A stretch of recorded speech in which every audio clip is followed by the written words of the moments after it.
صلوا على محمد وآل محمد. اللهم صل على محمد آل محمد. اللهم صل على محمد آل محمد. اللهم صل على محمد آل محمد عجل فرجه. Paling ujung, yang ada angka 100%. Bantu sini, dan nggak paham ini.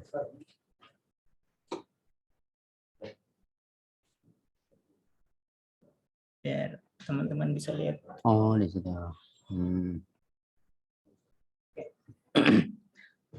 Bismillahirrahmanirrahim. Assalamualaikum warahmatullahi wabarakatuh. Alhamdulillahirabbil alamin. Wal aqibatu li ahli taqwa wal yaqin.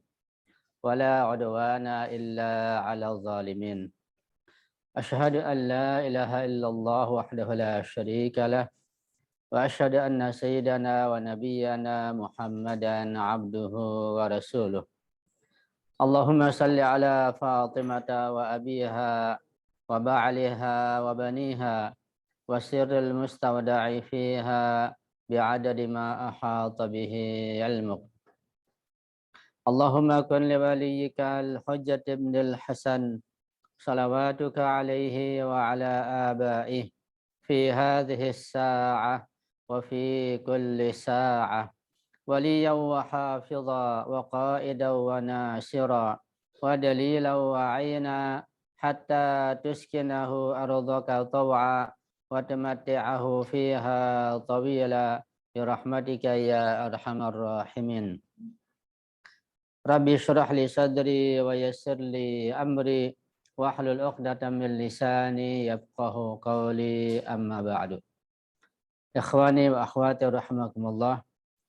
Alhamdulillah wa syukurillah kita masih bisa mendapat kesempatan dengan imat, karunia, rahmat dan hidayah dari Allah Subhanahu wa taala menghadiri dan melanjutkan majelis kita ini, kajian fikih bab muamalah.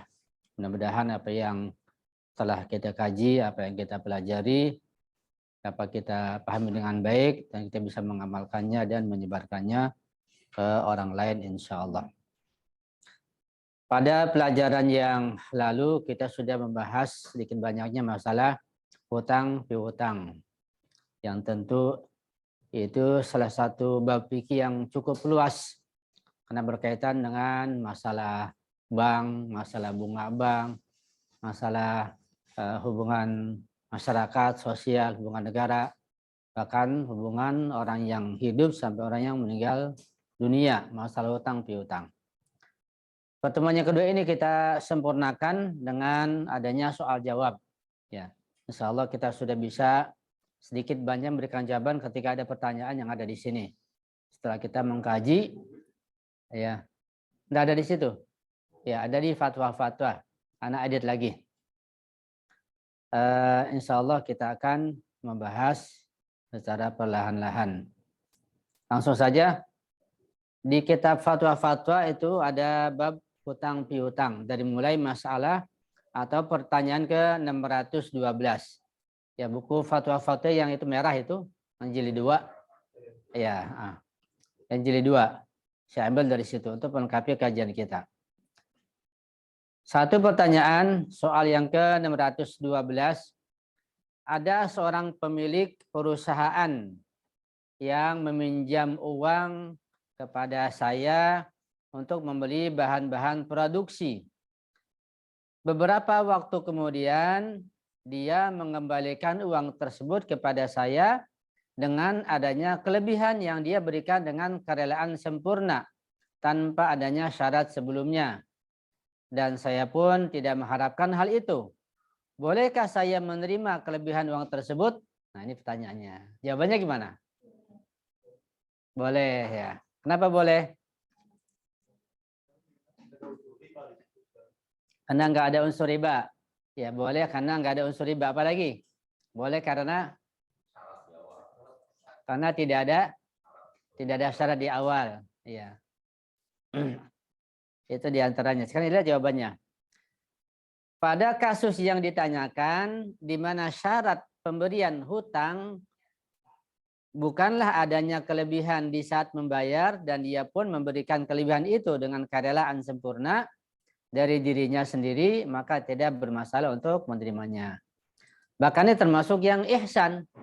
Ketika seorang kita pinjamkan uang, dia mengembalikan, dikasih kelebihan, baik berupa uang atau berupa barang yang lain, berupa hadiah yang lain, itu suatu ihsan namanya.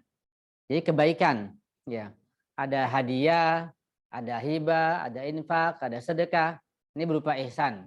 Semacam barangkali katakanlah kebaikan karena jasa begitu. Nama ihsan itu sangat bagus. Ya. Nah, kalau ada perjanjian di awal walaupun dengan isyarat dari pemberi pinjaman misalnya agar diberikan kembalian nanti lebih, hukumnya jadi haram, nggak boleh. Karena termasuk dari uang pelicin. Jadi nggak ada unsur apapun.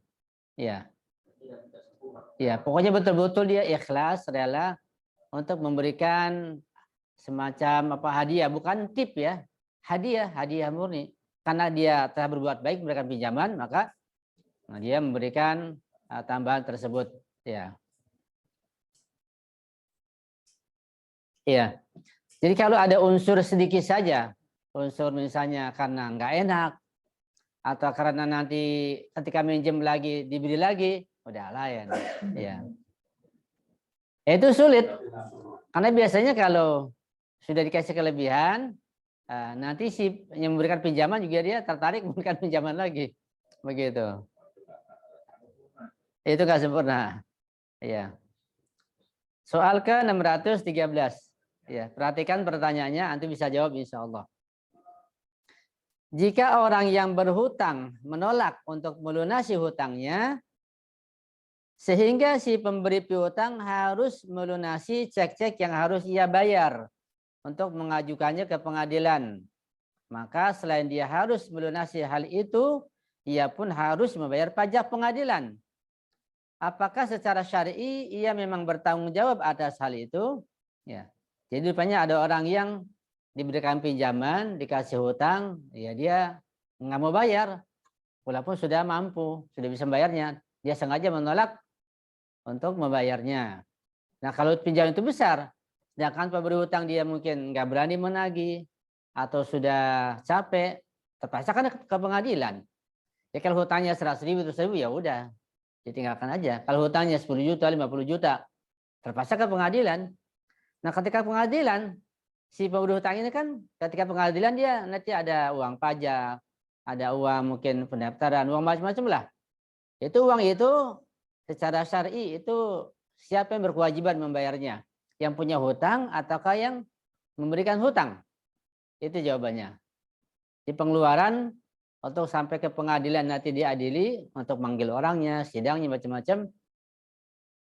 Yang bayar siapa? Yang memberikan hutang atau pinjaman atau yang berhutang?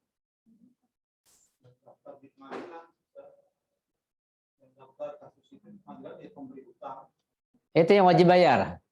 Oh, iya. Hanya dua kan pilihannya kan. Kalau enggak itu ya ini. Iya. Yang mana yang betul? Oh, begitu. Jadi nanti gimana yang berhak untuk memberikan bayaran ke pengadilan, bayar pajaknya, bayar macam-macam melunasi ini. Kan ada syarat-syarat tertentu yang harus dibayar di pengadilan. Nah, sementara yang berhutang tidak akan mau membayar. Nanti pengadilan menuntut pada siapa untuk masalah administrasi ini? Ya, yang memberi hutang. Yang memberi hutang. Karena dia pelapor. Oh gitu. Ya. Kalau hukum negara yang memberikan hutang itu yang melaporkan untuk mengajukan ke pengadilan, maka dia yang membayar, bukan si yang bukan yang berhutang. Hutang kan yang terlapor. Yang melapor tetap yang nanti si pelapor yang melunasi sebelumnya dulu. Nah nanti kalau memang pembiayaan itu kalau menangnya baru bisa ditunjuk pada tetap dia yang melakukan pembayaran. Oh gitu. Yang hutang itu. Ada fatwa lain? Ini fatwa Bang Rijal. Iya. Seperti itu, ada fatwa lain? Sama? Sepakat semuanya dengan fatwa Bang Rijal? Ya, kita lihat jawabannya ya. Kita lihat jawabannya. Jawab. Jika memang yang memiliki hutang menolak untuk melunasi hutangnya, sehingga harus diadukan ke pengadilan, maka biaya pengadilan dan pajaknya bukanlah tanggung jawab pemberi hutang. Jadi dibebani kepada orang yang berhutang. Setelah nanti sudah sempurna, sudah lengkap pendaftarannya, namanya, sudah dibayarnya, maka mau nggak mau dipanggil yang berhutang itu. Dipanggil ya. Berat hukumannya kalau dia nggak datang, bisa dipenjara. Terpaksa dia datang. Ketika datang, akan didata. Data semuanya, selengkapnya, harta miliknya, semuanya yang akan disita, akan berat. Itu semua dibebankan kepada orang yang menghutang, yang mempunyai hutang. Jadi dia nanti akan ditagih atau dipaksa, bisa dipaksa seperti itu. Ya. Terjadi pemaksaan. Terjadi pemaksaan. Kalau pengadilan, iya pengadilan punya undang-undang sendiri untuk memaksa. Jelas ya, kita lanjut soal ke 614. Saudara saya meminjam sejumlah uang kepada saya. Di saat saya membeli rumah, yang membeli rumah siapa nih? Yang meminjamkan apa yang menerima pinjaman? Yang meminjamkan, ya. Di saat saya membeli rumah, ini yang meminjamkan uang, dia yaitu yang berhutang, saudaranya, dia membawa sebuah karpet untuk saya. Dan saya mengira bahwa karpet tersebut dia berikan kepada saya sebagai hadiah. Karena baru beli rumah kan. Nah, saudara yang berhutang itu ngasih karpet. Namun setelah saya menagih hutangnya, dia mengatakan bahwa dia telah melunasi hutangnya dengan memberikan karpet tersebut kepada saya. Ya, jadi nggak bilang-bilang. Karpetnya bukan hadiah rupanya. Salah dugaan. Tapi sebagai bayar hutang. Nah pertanyaannya. Perhatikan. Apakah benar apa yang dia lakukan? Yaitu menganggap karpet tersebut sebagai bayaran atas hutangnya. Padahal dia tidak mengatakan apa-apa di saat menyerahkan karpet tersebut. B. Jika saya tidak setuju untuk menerima karpet sebagai pembayaran atas hutangnya, haruskah saya mengembalikan karpet tersebut kepadanya? C. Bolehkah saya menuntut pelunasan hutang darinya lebih dari yang saya serahkan kepadanya dengan pertimbangan bahwa uang tersebut memiliki nilai beli yang berbeda saat ini dengan saat ia meminjam atau terjadi inflasi? Ya, gimana jawabannya para fuqaha ini? Para ulama. Yang pertama, ya dibenarkan nggak? Dia bawa karpet dengan niat dia mau membayar hutang, tapi yang menerima nggak tahu menau. Dikiranya kan hadiah karena beli rumah baru, diterima aja. Gitu. Ya. Gimana jawabannya? Iya, jadi nggak benar, nggak dianggap sebagai berhutang. Iya. Yang B, jika saya tidak setuju untuk menerima karpet sebagai pembayaran atas hutangnya, haruskah saya mengembalikan karpet tersebut kepadanya? Gimana? Kembalikan, ya setuju ya. Ketok palu. Fatwa setuju. Ini namanya fatwa kolektif. Ini udah belajar jadi mustahid ini. Yang C, bolehkah saya menuntut pelunasan hutang darinya lebih dari yang saya serahkan kepadanya dengan pertimbangan bahwa uang tersebut memiliki nilai beli yang berbeda saat ini dengan saat ia meminjam. Kalau dia minjam misalnya 10 tahun yang lalu, mengganti sekarang, kan sudah inflasi. Ya, nggak boleh. Jadi gimana solusinya? Kan sudah inflasi ini.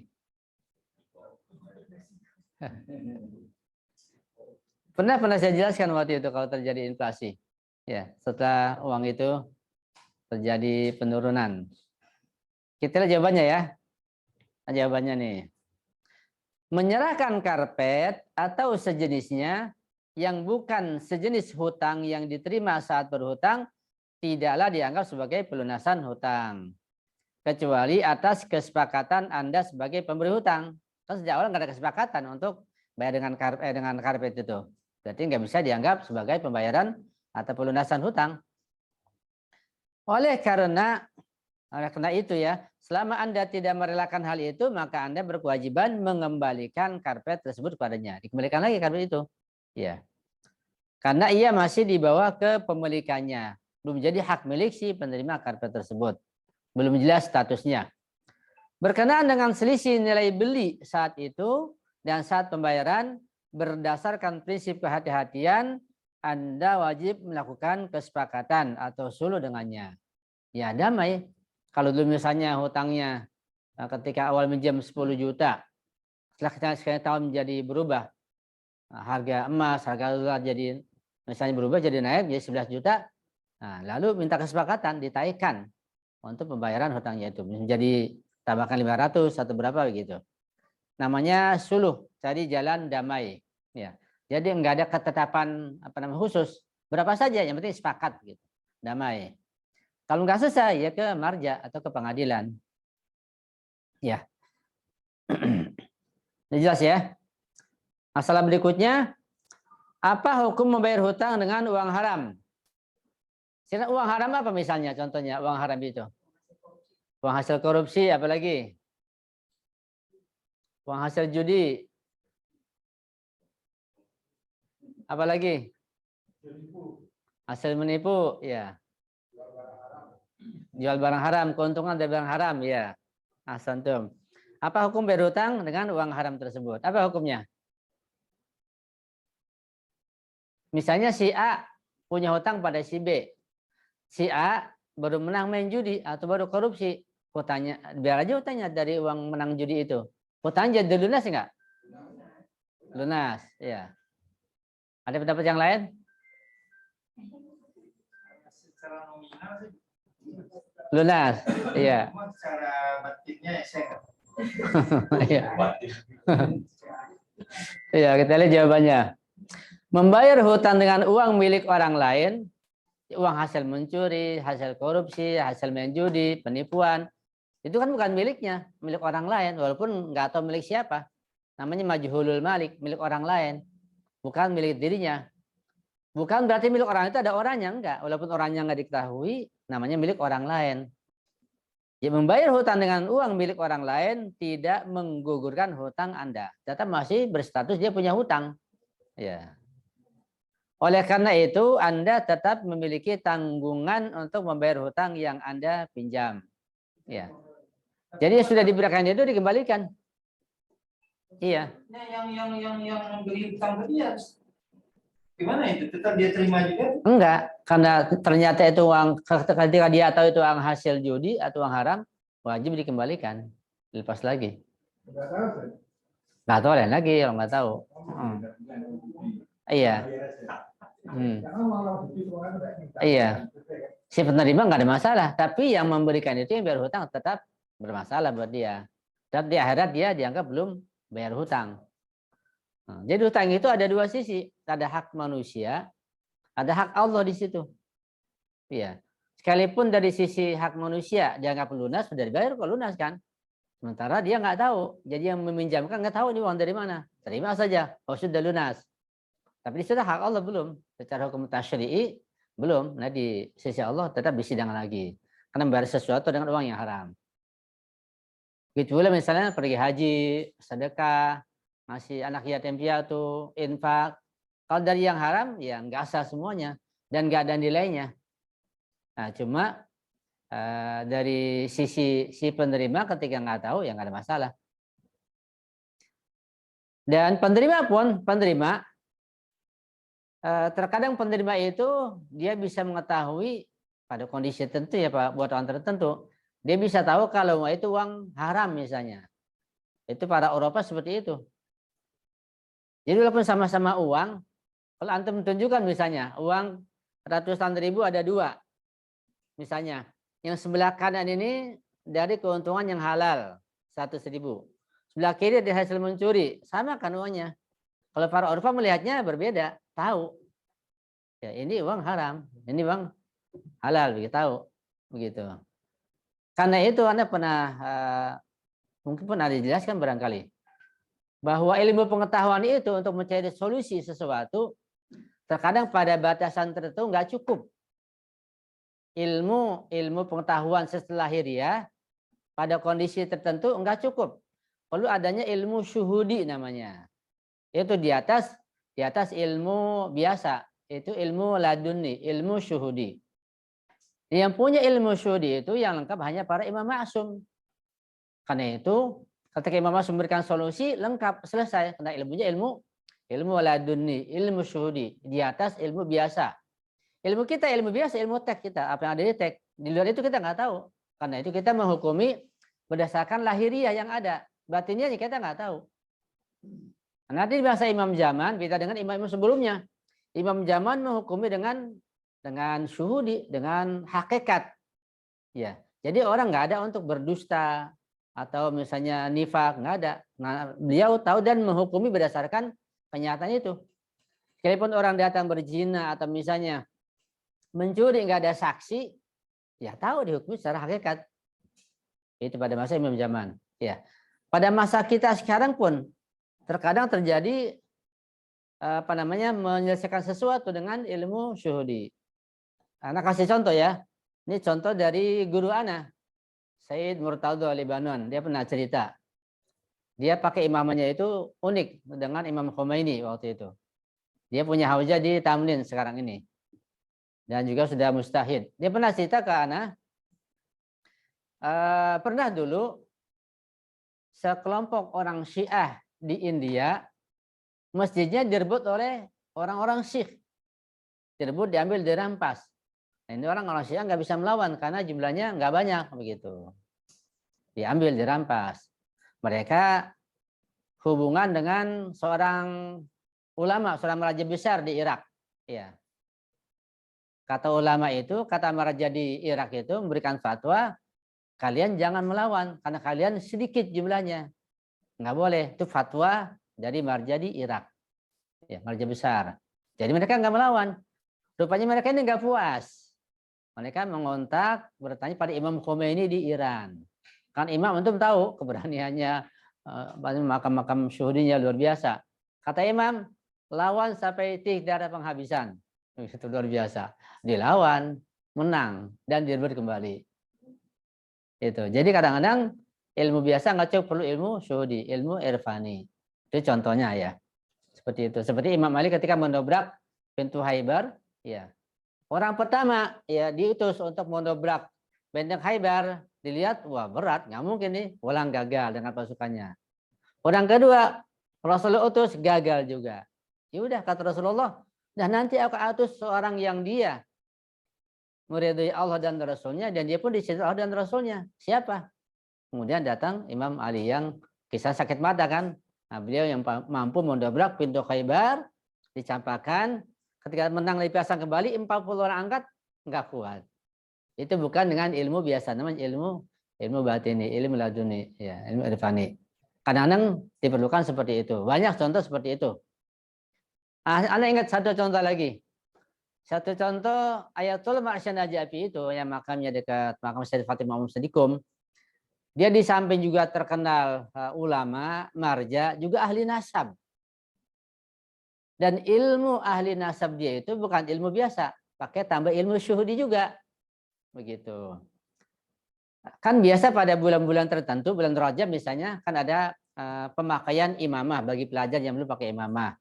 Nah, biasanya bawa imamah sendiri dipegang, datang ke ulama, disaksikan, kemudian dipakaikan dulu kan. Nah, kayak orang pakai apa namanya? Iya, wisuda itu. Iya. Nah, rupanya ada dua pelajar, ya, bawa imamah, yang satu membawa imamah putih, tandanya dia bukan sayyid kan, imam putih bukan sayyid biasa. Yang satu bawa imamah hitam, tandanya dia sayyid. Jadi imam putih ini dia merasa kalau dia itu bukan sayyid karena dia menjayakan imamah putih, dia nggak tahu kalau dia sayyid. Yang pakai imamah, yang bawa imam hitam, dia merasa kalau dia itu sayyid, datang ke Ayatul Ma'syan Najafi, disaksikan begitu. Ketika pada saatnya ingin dipakaikan, Ayatul Ma'syan Najafi mengambil imamah putih ini dipakaikan ke yang bawa imamah hitam. Imam itu diambil dipakai ke yang bawa imamah putih. Begitu. Antum ini bukan sayyid.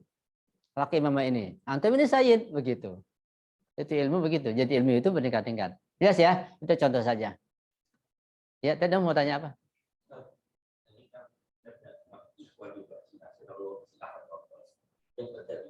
Pernah bertanya, tidak di bawah isi lembaga.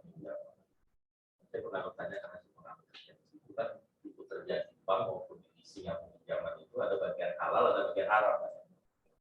tahu ya. Iya. Ini orang saya tahu dia bagian Arab. Mungkin nah, kalau orang ini yang nggak mengerti di bagian Arab ya bekerja, dia bayar utang saya, uangnya uang apa? Karena nggak tahu itu orang. Karena saya tahu bagian dia, saya kan nggak enak juga mau ngomong. Iya. Kalau saya ngomong, dia siapa itu? Dari rumah mana kan gitu nggak enak gitu. Saya tahu kalau dia teman-teman saya. Iya. Nah, bagaimana case ini? Iya. Kalau iya. Kalau antum melihat dia punya pekerjaan lain yang halal, misalnya ada 2 pekerjaan, satu antum tahu itu yang haram, ada yang halal dia punya misalnya, punya kontrakan, punya sewa, punya apalah yang halal. Dia bayar utang ke antum, ya sudah husnuzon itu bayar utang dari uang yang halal, antum bisa terima. Itu satu masalah. Kalau yang kedua, kalau antum yakin dia hanya punya satu pekerjaan itu saja, dan yakin itu haram, nggak sah hutangnya. Antum wajib mengembalikan uang itu pada dia. Begitu. Kalau antum yakin bahwa uang yang dia berikan pada antum sebagai bayar hutang itu uang haram, uang gaji yang haram. Kalau ada yang lain yang halal, ya sudah dianggap sah hutangnya. Dia kan nggak punya hutang lagi. Itu masalahnya. Ya, nggak dibalikin. Nggak bisa, harusnya ini. Kalau nggak pakai orang ketiga hakim atau siapa minta bantuan gitu secara hukum, biar dijelaskan sekalian bahwa hutang antum belum lunas secara syar'i, ini dikembalikan karena hasil gaji dari pekerjaan yang haram.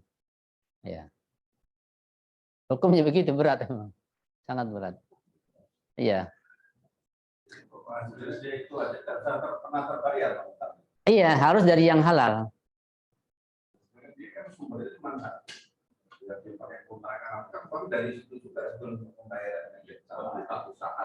Nah, kalau ada usaha yang lain, yang misalnya ada keuntungannya lain, kemungkinan dari situ.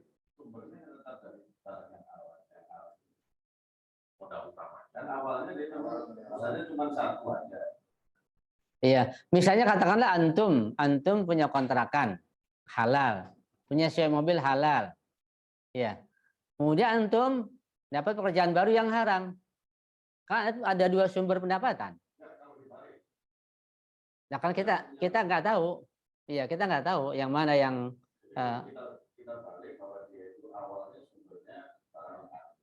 Terus otomatis dia kembangkan untuk pembangunan dan lain-lain yang sifatnya halal. Terus bagaimana kembangkan? Itu juga jadi masalah juga.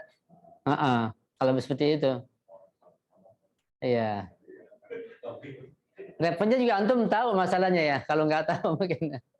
Iya. Iya betul. Kayak semalam kan ada kajian malam Jumat di daerah Pekapuran. Bahas masalah riba, masalah gadai. Ya, pas lagi yang tuan rumah itu, gimana Ustaz, saya ini menyewakan tempat lahan untuk gadai.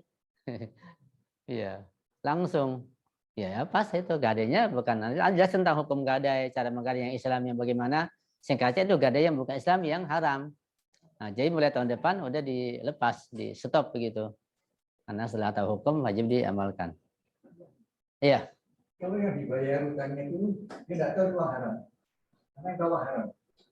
Tuhan dan uang halal kan bayarnya kemana? Dia juga tidak tahu, ya sudah selesai kan. Karena merasa yang punya utang merasa ini belum selesai. Karena dapat uang halal. Karena bayar kemana ini? Bayar tetap ke yang memberikan hutang. Dia merasa ada lunas. Kasih tahu pada yang memberikan hutang bahwa yang pernah Anda beri itu uang dari yang haram. Kembalikan kalau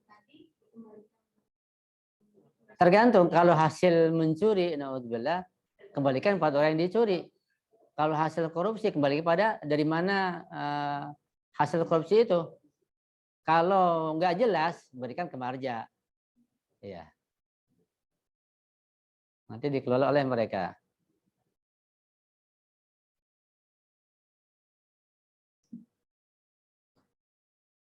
Memang bengkel fikih ini repot ya. Jadi iya, banyak masalah. Baiklah, soal ke 616. Ada seorang wanita yang meminjam uang dari orang lain sejumlah sepertiga harga rumah yang akan ia beli. Jadi pinjam uangnya berapa? Sepertiga dari harga rumah yang akan dia beli. Itu nilai pinjamannya. Nah, dia bersepakat dengan yang memberinya piutang untuk mengembalikan uangnya setelah kondisi ekonominya membaik. Ya, perhatikan ya pertanyaannya.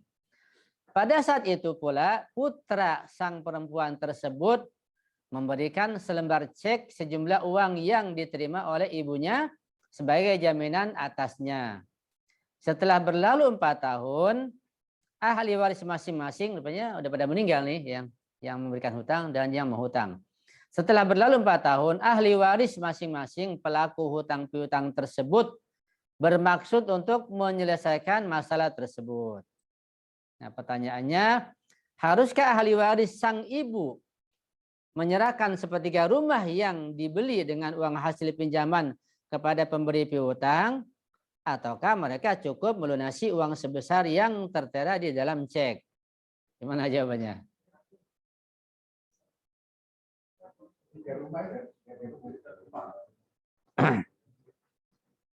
Kan sepertiga rumah hanya nilainya saja, bukan meminjam rumah, tapi meminjam uang senilai sepertiga rumah. Rumah kemudian dibeli. Apakah kita bayar hutang? Harus memberikan sepertiga rumah itu, misalnya sesuai dengan nilainya. Iya. Lihat jawabannya ya. Jawab. Ahli waris memberi piutang tidak berhak apapun dari rumah tersebut. Mereka hanya berhak untuk menuntut uang sejumlah yang dipinjamkan kepada almarhumah oleh mendiang ayahnya, yaitu pemberi warisan. Dengan syarat warisan yang ditinggalkan oleh almarhumah mencukupi untuk melunasi hal itu. Berkenaan dengan selisih nilai beli saat itu dan saat pembayaran, berdasarkan prinsip kehati-hatian hendaknya dilakukan kesepakatan antara mereka. Yaitu suluh tadi itu, cari damai. Setelah 4 tahun ada inflasi kan, jadi cari jalan damai. Berapa misalnya tambahannya begitu, disepakati bersama. Iya. Jadi harus dibicarakan misalnya yang misalnya nilai dulu kita dipinjamkan 100.000 gitu. Sekarang nilai 100.000 itu mungkin jadi 200.000. Iya. Nah, sisa 100 itu bisa disepakati. Disepakati bersama berapa tambahnya. Iya. Iya, seperti itu. Iya, kalau nggak selesai saya tolong ketiga. Atau kalau di negara Islam ke pengadilan, itu fungsi pengadilan seperti itu. Fungsi kejaksaan. Pengadilan kita nasional itu kan enggak gitu. Ya, kalau kita ya dengan guru, dengan mubalik. Pengadilan kita di Indonesia ini kan mazhabnya beda. Walaupun di Indonesia kalau kita yang mengalami itu ya kita jalankan hukum ini. Kita yang jalankan. Iya. Iya, kalau antum. Kalau kita tahu di bulan kedua misal yang menuntut 23.000 untuk di telur 1 kilo, kita tahu dijual 1 kilo. Pada saat dia yang membayar awal udah 30.000, ya. Bagaimana kan? Di awal udah bilang seperti telurnya 33.000, bisa pinjam. Bayar itu berdasarkan telur 30.000. Itu bisa atau kita bisa milih, udah bayar telur aja kilo. Ditunggu agar telur turun lagi. Itu kembali kepada suluh juga adanya. Jadi harus mengabarkan pada mereka, pada yang minjam itu, berikan pinjaman, perubahan harga itu, nanti suluh lagi, cari jalan damai gimana baiknya. Termasuk bagian dari inflasi ini. Ada perubahan harga. Iya. Iya. Dibicarakan lagi. Iya. Dengan cara suluh sedamai. Makanan itu bisa, makanan sehari-hari itu bisa diutang-utang nggak? Bisa. Bisa, boleh. Kan Nabi pernah minjem gandum dari orang Yahudi. Imam Malik juga. Dari Yahudi malah minjem gandum, menghutang gandum. Boleh. Boleh. Ya, seperti dibicarakan Mas Edi kan ada terjadi perubahan harga itu. Itu tetap dilakukan seperti. Iya betul. Kesepakatan. Kesepakatan. Misalnya antum setahun yang lalu minjem beras, katakanlah 1 karung begitu. Setelah setahun antum belum ganti juga. Sekarang mau ganti ternyata beras sudah naik harganya. Kalau dulu antum pinjam mungkin katakanlah 100.000, sekarang sudah 150. Gimana nih? Nah, cari jalan damai, suluh namanya. Gimana baiknya, gimana enaknya. Yang penting sama-sama ridho, sama-sama senang. Seperti kurma juga gitu. Semua kan begitu. Ketika terjadi inflasi, ada perubahan harga, semua dengan cara suluh, cari jalan damai. Ketika antum berdua nggak selesai, cari orang ketiga. Tapi kalau si pengutang itu tidak meminta awal aja nggak ada masalah. Ini kan ketika ada masalah, ya ketika bermasalah, kalau yang memberikan hutang itu menuntut. Kalau nggak nuntut, ya ahlan masalah, dikasih sesuai dengan pinjaman dulu. Iya. Lanjut ya, soal ke 617. Saya meminjam sejumlah uang dari seseorang. Setelah lama berlalu, orang tersebut tidak saya temukan lagi. Sehingga saya tidak dapat membayar kepadanya. Apa tugas saya saat ini? Apa jawabannya? Jadi mau bayar hutang, yang memberikan hutang sudah nggak ada lagi. Apa sudah meninggal, apa sudah pindah, nggak tahu. Jadi gimana solusinya? Iya. Ke ahli waris ya, Hasan. Kalau ahli warisnya nggak ada juga? Hasan. Iya, Hasan tuh barakallahu fikum. Anda berkewajiban untuk menunggu dan mencarinya sehingga dapat melunasi hutang Anda padanya atau kepada ahli warisnya. Jika Anda telah putus harapan untuk menemukannya, maka Anda harus meminta solusi dari hakim syar'i atau Anda menyedekahkannya atas nama pemiliknya. Jelas ya? Iya. Nah, ini ada satu kasus. Jadi pahalanya untuk pemiliknya begitu. Ini betul Anda memberikan hutang pada seseorang.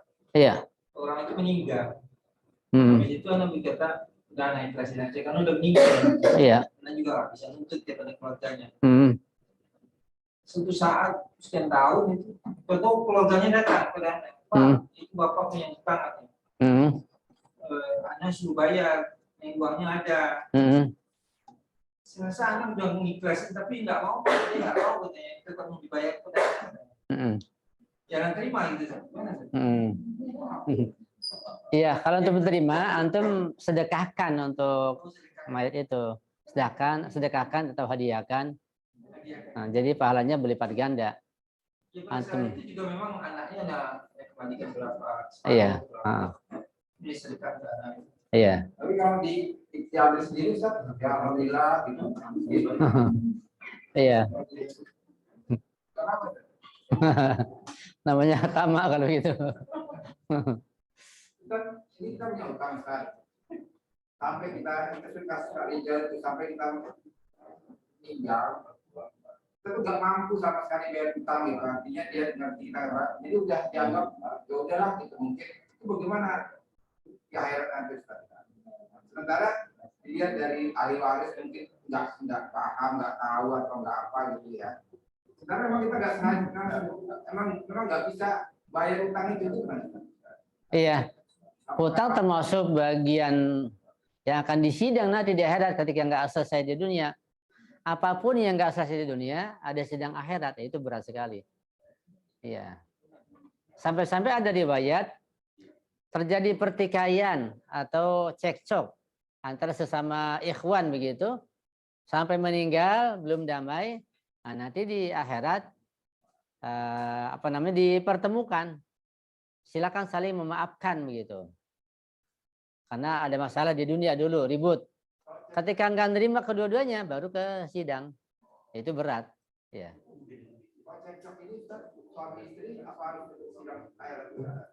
Kalau sampai meninggal nanti di sana disidang juga. Tapi disuruh saling memaafkan dulu sebelum disidang. Iya. Digantung-gantung gitu kan. Iya, ada penyidangan di akhirat nanti akan disidang. Iya. Jelas ya, kita lanjut. Soal ke-618.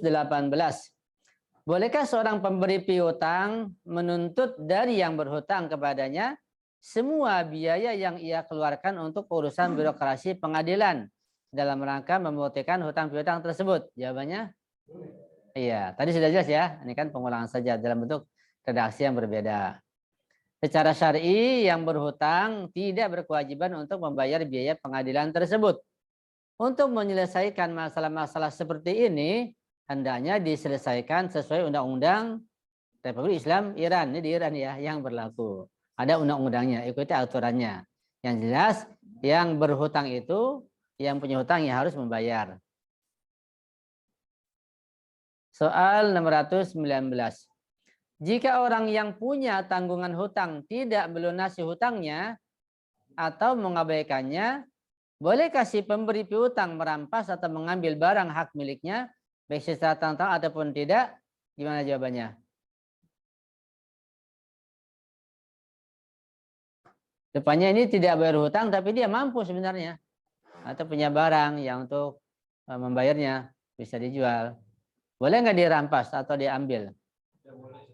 Ya, nggak boleh. Yang lain mengatakan boleh. Ada dua fatwa ya. Iya. Lihat jawabannya. Jika ia mengingkari hutangnya atau ia tidak mau untuk melunasinya tanpa alasan yang benar, maka pemberi piutang dapat mengambil barang hak miliknya. Namun jika ada undang-undang yang mengatur hal itu, maka hukumnya wajib untuk menaati undang-undang tersebut. Ya. Sampai ada di bab lain itu di fikih juga, ketika misalnya ada seseorang biasa belanja ke warung gitu, dan punya hutang nggak bayar-bayar, punya hutang nggak bayar-bayar, dia punya warung tahu kalau dia sudah mampu, kenapa nggak bayar juga? Ditagih ternyata dia emang nggak mau bayar. Maka untuk tujuan itu dia bisa mengambil uang dari pembeli itu dengan cara nanti kalau dia belanja lagi dimahalin gitu. Misalnya harganya yang ini 5.000 jadi 7.000 misalnya begitu untuk dia yang punya utang ini. Untuk tujuan melunasi utangnya dikit-dikit bisa dengan cara itu. Iya. Kalau utang berantai bisa. Misalnya gimana utang berantai? Si A sama si B. Sama Ana gitu kan. Iya. Antum punya utang? Si B, Ana punya utang sama si B. Iya. Si A B ini ada kakak. Ketika si Ana di kakak, ada sama Bang B. Iya. Dengan kesepakatan boleh, namanya hiwalah. Boleh dengan kesepakatan. Apa namanya? Hiwalah ya. Hiwalah. Jadi pengalihan begitu. Pengalihan. Iya, pengalihan hutang. Ketika sepakat dan setuju, boleh, nggak ada masalah. Ya, antum nggak repot-repot lagi. Lepas tangan. Masalah ke-620. Perhatikan soalnya. Apakah hutang seorang yang telah meninggal dunia termasuk dalam tanggungan sesama manusia atau hakun nas sehingga harus dibayarkan oleh ahli warisnya dari harta peninggalannya? Ya, gimana jawabannya? Mana jawabannya? Apakah termasuk ke hakun nas ini? Iya. Ahsan, ya. Ya kalau dia punya harta warisan sebelum dibagi harus bayar hutang dulu. Ya. Jadi ketika seorang meninggal dunia itu ketika punya harta banyak yang langsung dibagi. Yang pertama untuk biaya jenazah. Biaya mungkin beli kain kafannya, macam-macam, mungkin biaya kuburan kan mahal kuburan itu sekarang. Termasuk juga dia punya tunggakan, punya hutang, dilunasi semuanya, udah beres baru ahli warisnya kumpul dibagikan kepada ahli waris. Itu belakangan. Dan juga termasuk kalau ada wasiatnya, dilihat ada wasiatnya enggak? Ada wasiatnya, misal untuk bangun mushola atau untuk apa? Enggak boleh lebih dari 1/3 harus dilaksanakan. Jika lebih 1/3 maka tidak wajib, tidak boleh bahkan untuk melakukannya.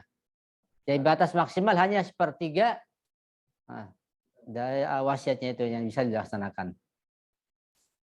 Ya, hutang baik kepada perorangan atau kepada lembaga dan negara ada termasuk hak-hak orang lain yang harus dibayarkan oleh ahli waris almarhum dari harta peninggalannya.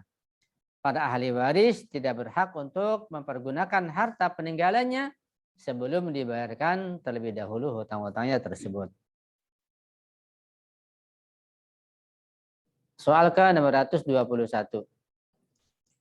Ada seseorang yang memiliki sebidang tanah dan di atasnya terdapat sebuah bangunan milik orang lain. Ini dia kasus baru nih. Ya, ada tanah, sebidang tanah milik seseorang, tapi di atas tanah ada bangunan punya orang lain, begitu. Nah, pemilik tanah tersebut memiliki hutang kepada beberapa orang lain. Bolehkah mereka siapa nih? Orang-orang yang dihutangi ya. Bolehkah mereka mengajukan permohonan untuk menyita tanah dan bangunan tersebut? Ataukah ia hanya berhak untuk menyita tanahnya saja? Gimana jawabannya? Tanah saja, kenapa? Untuk orang lain, ya bukan milik dia. Ya, Hasan. Jawabnya, mereka tidak berhak untuk mengajukan permohonan untuk menyita bangunan atau barang yang bukan hak milik orang yang berhutang dari mereka. Nah, jadi tanahnya saja yang bisa disita. Ya. Soal 622. Apakah rumah yang ditempati oleh kreditur dan keluarganya diperkecualikan dari harta yang akan disita? Gimana jawabannya nih? Iya. Ya. Terus dibedakan harta yang ditempati. Udah paham soalnya? Misalnya ada seseorang, dia punya hutang. Hutangnya banyak begitu. Nggak bayar-bayar. Nggak punya uang, bangkrut. Tapi dia punya sawah, punya kebun, punya mobil, dan punya yang lain. Ya. Dia juga punya rumah tempat tinggal. Apakah semua bisa disita termasuk rumahnya? Ataukah yang disita hanya selain rumahnya? Yang disita selain rumahnya. Itu selain rumahnya. Ya, yang rumahnya kalau kurang hutangnya, sudah sawah disita, mobil disita, ternyata masih kurang hutang, belum terlunasi. Kalau dengan disita rumah baru lunas bagaimana? Oh gitu. Ya. Itu undang-undang negara Indonesia. Oh begitu ya? Oh, iya. Kita lihat jawabannya. Segala sesuatu yang merupakan kebutuhan primer yang kreditur untuk kelangsungan. Sang kreditur untuk kelangsungan hidupnya seperti rumah dan perabotnya yang wajar sesuai dengan status sosialnya, maka diperkecualikan dari paksaan untuk dijual guna melunasi hutangnya. Ya. Jadi seorang yang punya hutang banyak apapun, kalau dia miliki hanya rumah tempat tinggalnya yang wajar, yang nggak boleh disita karena buat tempat tinggal. Tapi sekarang kan nyatanya enggak. Enggak, orang yang punya bank itu. Korupsi sekarang itu banyak yang rumah nggak boleh diambil. Tapi nyatanya banyak rumah-rumah orang yang miskin di desa disita oleh bank itu sampai dia bingung. Kasus memang rumahnya diajukan ke bank itu, diambil rumah aslinya. Tapi masih tetap belum bisa ya. Karena undang-undang nggak boleh ngambil motor misal kredit kan bisa diambil itu nggak bisa. Sekarang nggak boleh diambil oleh pihak, boleh diselesaikan baik-baik. Jadi itu. Oh begitu. Karena dalam Islam sekalipun rumah itu sebagai agunan, jaminan, kalau itu tempat tinggalnya, tunggu dulu nggak bisa disita kan. Jadi nanti tinggal di mana? Jadi gembel. Iya. Oh. Iya. Sekarang kalau rumahnya itu besar, rumah yang ditempati besar, hutangnya nggak terbayar, sedangkan jual sebagian rumahnya, gimana? Oh itu bisa nggak? Oh, berarti sama dengan undang-undang, sama dengan fikih ahlul bait kalau begitu. Jadi rumah dijual, dia beli rumah yang sederhana. Iya. Iya. Atau dia punya lahan yang besar, satu iskar, sertifikat, itu dibincang. Iya. Soal 623. Ada seorang pedagang yang tidak dapat melunasi hutang-hutangnya dan ia tidak memiliki apa-apa kecuali sebuah bangunan yang sudah ditawarkan untuk dijual. Namun kalaupun laku, ia hanya dapat melunasi setengah dari hutang-hutangnya. Pertanyaannya adalah, apakah boleh para pemberi piutang untuk memaksanya menjual bangunan tersebut? Ataukah mereka harus memberi kesempatan waktu dan menunda pembayaran yang barangkali dengan menyicil atau mengangsur ia dapat melunasinya? Jawabannya adalah gimana? Tidak boleh ya menyitanya. Jika bangunan tersebut bukan rumah yang ia tempati dengan keluarganya, maka boleh saja pada pemberi piutang untuk memaksanya menjualnya, walaupun hasil penjualan juga tidak akan mencukupi. Tetapi jika bangunan tersebut merupakan rumah tempat tinggalnya yang wajar, maka mereka tidak boleh memaksanya untuk menjualnya. Berkenaan dengan sisa hutangnya, maka mereka harus bersabar sampai ia mampu untuk melunasinya. Jelas ya, insya Allah. Ini pengulangan. Soal 624. Wajibkah sebuah lembaga negara melunasi hutang yang diperoleh dari lembaga negara lainnya? Mana jawabannya? Negara. Iya, kan lembaga banyak kan. Mungkin ada departemen pertanian, ada macam-macam begitu. Nah, satu departemen punya hutang, nggak bisa dilunasi. Apakah departemen yang lain wajib melunasinya atau bagaimana? Iya. Kalau di Indonesia bagaimana? Undang-undang Indonesia, Anda nggak paham?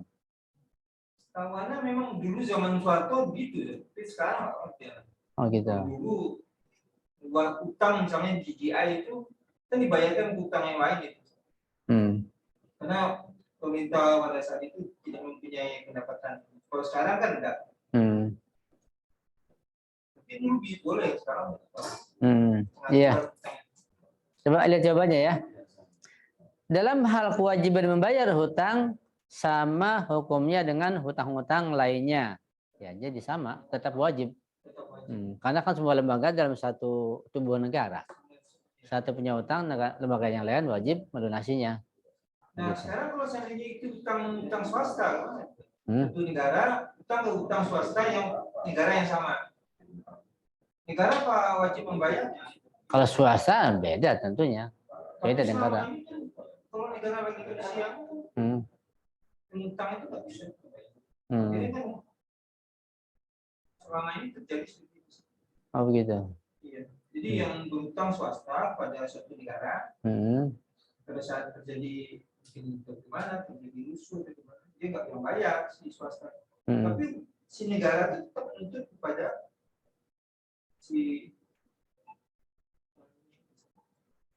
istilahnya B2G dengan G2G itu. Oh. Ya. Istilah mereka itu seperti itu. Anda belum paham itu masalah itu. Iya. Iya. Soal berikutnya 625. Jika seseorang melunasi hutangnya tanpa ditagih oleh si pemberi piutang, apakah ia hendak berhak untuk mendapatkan imbalan atas hal itu? Gimana? Jadi bayar tanpa ditagih atau belum jatuh tempo pembayaran, dibayar aja begitu. Nah, ketika bayar saja apakah dia bisa punya hak untuk mendapatkan imbalan, ya misalnya hutangnya dikurangin atau gimana gitu. Soalnya paham ya? Paham soalnya? Ya, tinggal jawabannya boleh atau tidak. Dua pilihan saja. Gimana Bu jawabannya? Iya. Ya, ia tidak berhak untuk menuntut imbalan apapun atas hal itu. Dan si pemberi piutang tidak berkewajiban untuk membayar hal itu. Ya. Soal ke-626. Jika orang yang berhutang meminta penundaan pelunasan hutangnya dari waktu yang telah disepakati, apakah pemberi piutang berhak untuk menuntut pembayaran lebih darinya? Ya, tetap tidak boleh. Jawab, menurut pandangan syariat Islam, ia tidak berhak untuk menuntut selain sejumlah uang yang dipinjamkan kepadanya. Ya, jadi bukan karena atau gara-gara dipercepat pelunasannya sehingga ada uang tambahan begitu, tetap tidak boleh ya. Atau karena diundur lagi pembayarannya, nah, kemudian karena ada kebaikan dikasih ada semacam riba begitu, ada kelebihan, tetap tidak boleh hukumnya karena bagian daripada riba tentunya. Soal ke-627. Ayah saya telah melakukan transaksi semu. Ini ada istilah transaksi semu, apa maksudnya? Dengan menyerahkan sejumlah uang kepada seseorang. Jadi nggak jelas, uang diserahkan pada seorang. Untuk apa? Nggak jelas, itu semu. Dan pada hakikatnya ia telah meminjamkan uang tersebut kepadanya. Nah, setiap bulan ayah saya menerima labanya. Setelah ayah saya wafat, orang tersebut meneruskan kebiasaan memberikan laba kepada kami setiap bulan hingga ia pun meninggal dunia. Apakah uang yang diberikannya tersebut hukumnya riba? Sehingga ahli waris pemberi piutang berkewajiban untuk mengembalikannya kepada ahli waris yang berhutang. Nah, gimana jawabannya? Soalnya bisa dipaham ya soalnya. Ya. Ini perdagangan nggak jelas. Nah, makanya jadi ada seseorang si A memberikan uang kepada si B, ya. Diberikannya tanpa akad yang jelas, apakah mudharabah, apakah apa gitu. Punya udah gunakan uang ini kan kadang enak aja. Jadi orang ini uangnya banyak, ini ada uang nih, udah pakai. Itu kan nggak jelas, namanya itu semu begitu. Udah pakai. Dipakai, rupanya ada keuntungan. Ada keuntungan, nah, pihak si B ini kan ada keuntungan dikasih tiap bulan kepada yang ngasih ini. Yang ngasih kebaikan lah katakan udah pakai. Kemudian dia meninggal dunia. Karena masih ada keuntungan dikasih ke ahli warisnya. Gitu. Nah ini pemberian ini bagaimana? Keuntungan. Karena ketika ngasih itu udah pakai aja. Nggak ada akad yang jelas. Gimana hukumnya? Boleh-boleh aja. Foto boleh-boleh aja. Kita lihat jawabannya. Sesuai dengan asumsi yang telah disebutkan di dalam soal, dapat dipahami bahwa pada dasarnya muamalah yang dilakukan tersebut adalah hutang piutang. Jadi boleh udah pakai saja, itu pada dasarnya dikembali pada masalah hutang. Jadi pinjaman, ya hutangan. Dengan demikian, maka setiap uang yang telah diterima oleh ayah Anda adalah uang riba yang harus dikembalikan oleh ahli warisnya kepada ahli waris peminjam. Jadi nggak jelas akadnya. Harus jelas ketika ngasih uang harus jelas. Ya untuk apa? Uangnya besar. Dalam hal syirka ataukah mudharabah ataukah apalah harus jelas. Ketika nggak jelas, kemudian nanti ada keuntungan. Bisa dianggap riba. Kalau selesai, kan masing-masing meninggal. Iya. Ya kan? Pengembalian itu misalkan dipotong dari hasil yang dianggap angsur itu kan 10 antara si pemotor dan Nggak bisa kalau uang haram, keuntungan haram. Ya. jadi laba yang itu kembalikan, terus uang pokoknya dikembalikan lagi kepada yang peminjam. Oh labanya gitu maksudnya? Pokoknya. Pokoknya. Kalau labanya kan nggak boleh sebulan. Kalau Pokoknya tadi kan riba. Tapi yang sisi pinjamannya tadi itu apakah dikembalikan semua atau nanti dipotong sama yang keuntungan yang dapat? Oh iya. Jadi yang Anda pahami di sini, ketika pemberian tersebut tidak halal, yang sebagai riba, kembalikan dulu. Oh, dikembalikan. Kembalikan dulu semuanya. Ya. Oleh ahli waris yang memberikan hutang itu, kembalikan semuanya. Nanti dia harus suruh bayar pokoknya tanpa ada tambahan. Iya. Bisa kalau ahli warisnya nggak tahu berapa yang sudah diberikan Iya. si pinjam tadi.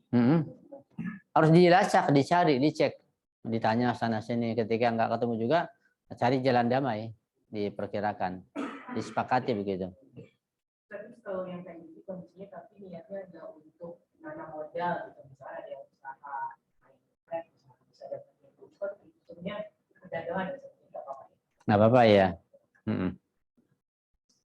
Soal ke-628.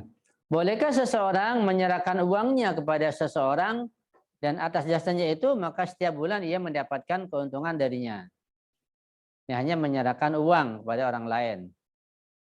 Kemudian ada keuntungan di situ, ya setiap bulan lagi.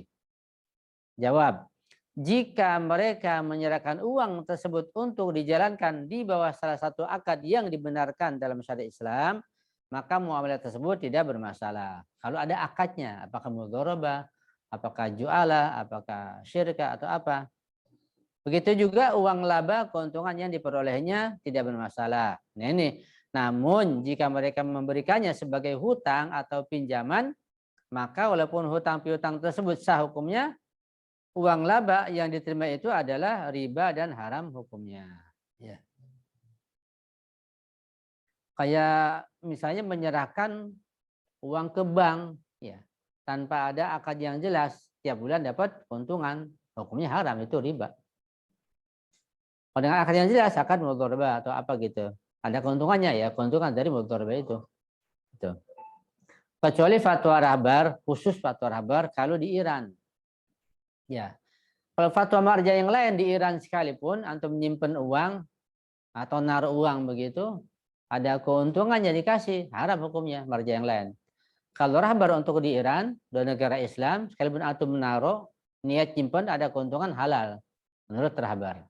Khusus di Iran saja. Jadi sekalipun tidak pakai akad, salah satu akad yang sah, mudharabah atau jual atau yang lainnya. Ya, soal ke-629. Seseorang meminjam uang untuk tujuan ia gunakan sebagai modal usaha. Pinjam uang untuk usaha. Jika usaha yang ia lakukan berhasil, bolehkah ia memberikan sebagian hasil keuntungan yang diperolehnya kepada pemberi piutang? Bolehkah si pemberi hutang menuntut hal itu? Gimana jawabannya? Ya. Iya. Ini kan tadi soalnya seseorang meminjam uang. A minjam uang kepada pihak bank. Untuk apa? Untuk modal. Atau pada B lah. A pinjam uang kepada B. Dikasih. Untuk apa? Untuk modal. Ya, si A kemudian jualan. Usaha. Dan beruntung. Ya. Jika usaha yang ia lakukan berhasil, nah, bolehkah si A itu memberikan sebagian hasil keuntungannya yang diperolehnya itu kepada pemberi hutang? Bolehkah si pemberi hutang menuntut hal itu? Ya, coba kita lihat jawabannya. Pemberi piutang tidak berhak untuk menuntut keuntungan dari hasil usaha yang didapatkan oleh yang berhutang. Namun jika ia, yaitu yang berhutang, ingin berbuat baik dengan memberi sebagian keuntungan yang diperolehnya kepada pemberi piutang tanpa adanya kesepakatan sebelumnya, maka hal itu tidak bermasalah. Dan malah hal itu dianjurkan atau dimustahabkan. Karena nggak ada perjanjian sebelumnya, nggak ada syarat. Ya, ketika dia ngasih lebih, ketika berhutang maka diperbolehkan. Soal ke-630.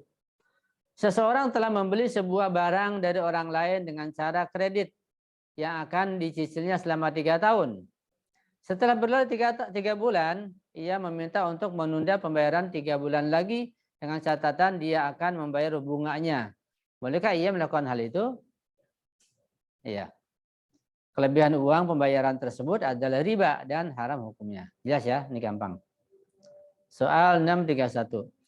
Jika si A meminjam uang dengan cara riba dari sebuah bank, ya, bukan dari si ini, dari sebuah bank. Dan orang ketiga yaitu si D melakukan pencatatan atas transaksi tersebut dan juga dicatat syarat-syaratnya. Sedangkan si D adalah bagian keuangan yang bertugas untuk mengarsip setiap berkas-berkas transaksi yang dilakukannya dan memindahkannya ke buku keuangan. Nah, pertanyaannya, apa hukumnya si D berada dalam transaksi riba tersebut? Haramkah uang gaji yang ia peroleh? Dan bagaimana hukumnya si E yang bertugas melakukan pengecekan ulang atas pencatatan keuangan yang dilakukan dan memberitahukan kepada si D jika didapatkan adanya kesalahan. Jadi apa hasil gaji si D dan si E yang kerjanya mencatat, mengecek, segala macam. Halal apa haram?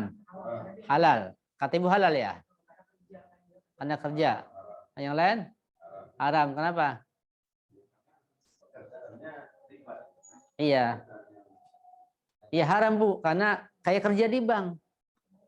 Kerja di bank itu kalau berkaitan dengan masalah riba secara langsung, baik kita mencatatnya, ngeceknya, ngelapornya, semuanya itu haram hukumnya, gajinya haram.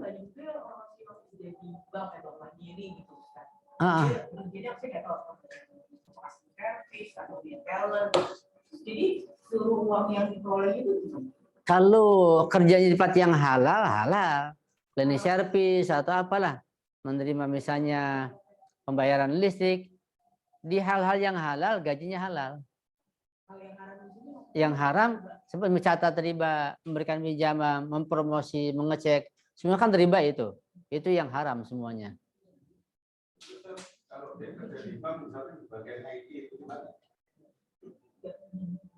Kalau IT sifatnya masih umum, nggak menyentuh langsung masalah riba. Iya. Nah, kayak sistem itu kalau sistemnya membantu untuk hal yang riba jadi haram. Seperti seorang kerja di bank, ya. Dia kerja di bagian mencatat ribanya juga. Dia juga kerja di bagian yang halal juga. Kan dia kecampur jadi gajinya. Atau seorang yang kerja di restoran, ya. Kan ada yang kerjanya di bagian yang halal saja, ada yang haram saja, ada yang kecampur. Katakanlah dia bekerja masak masakan yang halal, kan halal. Tapi dia juga menyediakan misalnya minuman yang mabukkan ke tamu-tamu, kan haram. Ini bagaimana? Nah, pada kondisi seperti itu dibagi persentasenya. Dia harus ngitung. Yang haram kira-kira berapa gajinya, yang halal berapa. Nanti yang haram dia sisakan. Begitu, dia kembalikan pada marja. Itu bukan hak dia menerima gaji itu. Baik yang di bank maupun di restoran maupun tempat yang lain, kalau bercampur dia hitung sendiri. Dengan teliti. Kan di asuransi tetap ada kayak misalkan kita minjem orang minjem dana dari asuransi, terus kan ada bunganya tuh Ustaz, karena memang di perusahaan pasti ada kan perusahaan terus ya kita bantu nyatet segini Pak, utangnya segini, terus ada bunganya sekian, ini harus bayar sekian. Nah itu gimana Ustaz? Iya haram. Pekerjaannya haram dan gajinya nggak halal. Jadi gimana tuh? Kalau kan nah diingat-ingat. Kita nggak ada pekerjaan lain selain iya. Darurat tidak bisa menghalalkan yang haram. Diingat-ingat waktu itu kerjanya yang haram berapa banyak, berapa gajinya. Nah, diingat-ingat aja. Di samping taubat, nah kalau ada uang itu nanti berikan kepada marja. Karena itu gaji yang tidak halal. Jadi taubatnya dua ya, istighfar juga ya, mengembalikan uang gaji seukuran kerja haram tersebut. Berapa Kira-kira iya. Kalau misalnya saat ini misalkan karena udah kerja lagi gitu ya, dananya juga mungkin udah buat investasi yang lain, harus dihitungkan ya Ustaz. Dihitung aja nanti soal ada rezeki baru diganti. Iya. Untuk kita cicil semampu kita. Iya, iya bisa. Iya. Makin tahu makin banyak pikir Ustaz ya. Iya. Iya. Jadi kalau IT itu kan berarti secara keseluruhan dia mengerjakan. Iya. Gimana ya? Iya. Bercampur. Jadi kira-kira aja digunakan untuk yang haram itu berapa persen? Itu yang haram. Walaupun secara umum untuk perbankan seluruhnya ada yang halal, ya ada yang halal, ada yang haram. Jadi tidak niat untuk yang haram saja karena semuanya kan banyak yang halal. Tapi digunakan untuk yang haram. Nah, ketika digunakan untuk yang haram, di situ ada gaji yang tidak halal, yang haram. Dikira-kira aja. Persentase ya. Iya. Kalau ini kejadian, saya kerja di bank, bagian akuntansi, bagian laporin ke Bank Indonesia. Bank lapor aja berapa nasabah yang ya, kita lapor doang. Iya.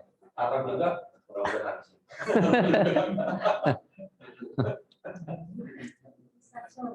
Karena nasabah itu macam-macam, ya. Tidak semua nasabah itu misalnya meminjam uang dari bank dan tahu ribanya, tapi ada nasabah yang terpaksa. Iya, yang meminjam kan macam-macam. Ketika yang meminjam itu minjam riba haram, berarti kan terkena haram antum. Kalau yang meminjam riba. Tapi kalau yang meminjam itu misalnya ada yang meminjam orang Syiah yang meminjam, terpaksa kan? Lain lagi. Dia tidak. Jadi secara umum jelas terkena haram secara umum. Jadi bagian ya, tadinya accounting terus saya juga ini berapa banyak yang harus saya kembalikan dan sebagainya harus saya keluarkan untuk membebaskan dosa-dosa saya. Dikira-kira aja. Nah, kalau Allah Maha tahu sudah, ini kita secara jujur mengira-ngira ya. Dalam hal ini nggak bisa. Iya. Karena di situ ada hakun nas. Bisa aja semampunya, iya. Semampunya. Nanti ketika jadi orang kaya lagi tambahin lagi gitu. Mampunya tambahin lagi. Iya. Makanya hakun nas itu sangat berat sekali, sangat berat. Tapi Ustaz, jujur Ustaz, saya pernah bertanya kepada orang ulama. Iya. Saya bilang, tapi banyak nanya. Itu fakta. Itu pertama. Yang kedua, karena bodoh jadi sering nanya. Saya pernah ngalamin, kita bicara odol aja lah, odol. Ojek online. Makanya kedua ulama yang bernasihat di dua ada yang berbeda. Berbeda besar, diiran-diiran. Nah, aplikasi tambahan yang dilarang oleh perusahaan. Keduanya bilang tidak boleh. Pada iklan, banyak yang menawarkan saya dengan berargumen, wah itu kan membantu, pokoknya fatwanya luar biasa dari mereka. Iya. Nah, bagaimana kalau mereka itu marah jadinya? Iya. Ada nanti ada hukum taklifi, ada hukum wad'i, di sini bisa dibedakan. Nah, ini juga perlu tahu juga. Hukum wad'i berkaitan masalah sah dan batal. Hukum taklifi dosa dan tidak dosa.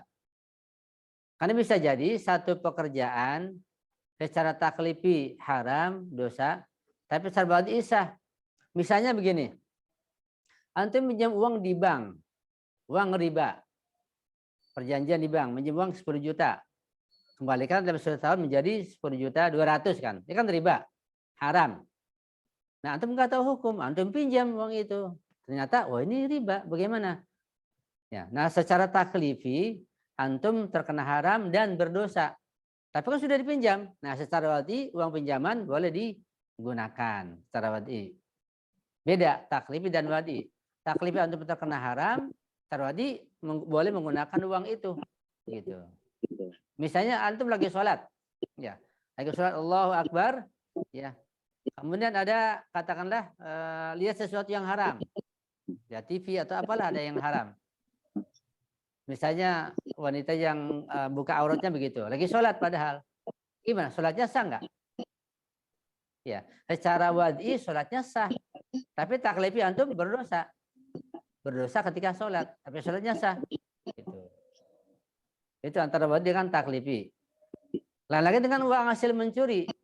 Uang mencuri, korupsi. Ya. Nah, secara taklifi haram hukumnya, secara wad'i nggak boleh digunakan. Beda dengan yang hutang tadi itu. Jadi yang mencuri itu secara taklifi dan wad'i hukumnya haram dan tidak sah. Jadi bisa dibedakan. Perinciannya begitu. Tadi menggunakan aplikasi kayak begitu atau merubahnya, itu masalah peraturan dan undang-undang. Ketika peraturan undang-undang dibuat untuk kemaslahatan umum, ini secara umum ya, siapapun yang membuatnya untuk maslahat umum wajib ditaati. Melanggarnya dosa. Tapi secara wad'i gajinya sah. Gaji tidak membuat keharaman pelanggaran tersebut. Begitu. Bisa katakanlah antum bawa mobil, bawa penumpang. Penumpang ya, lagi apa namanya? Ojol lah katakanlah. Kan cari keuntungan ini, ada bawa barang. Lampu merah kan dilarang lewat. Antum lah jalannya terus. Dosa enggak? Melanggar aturan pemerintah. Lampu merah kan berhenti. Antum berhenti, lewat aja terus. Ya. Nah, secara taklifi berdosa. Karena bisa jadi berbahaya. Kecuali pada saat-saat tertentu berbeda lagi hukumnya. Nah, tapi secara wad'i gaji antum, upah antum membawa barang ini halal hukumnya, boleh digunakan. Cuma antum terkena dosa. Begitu.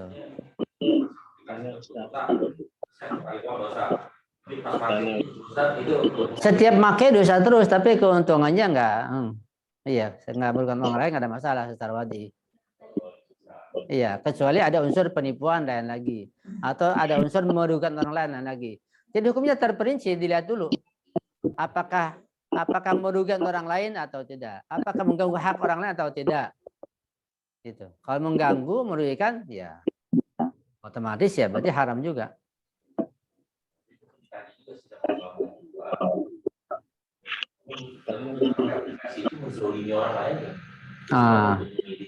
Iya. Iya.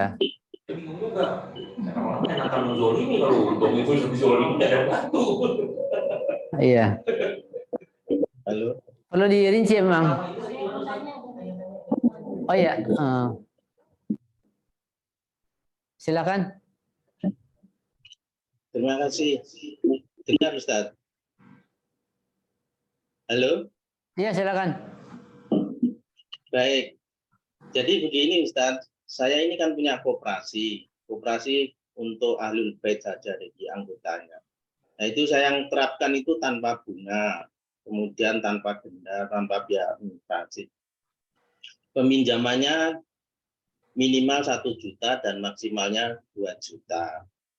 Yang saya pertanyakan yang pertama, sistem itu kan tidak ada riba sama sekali.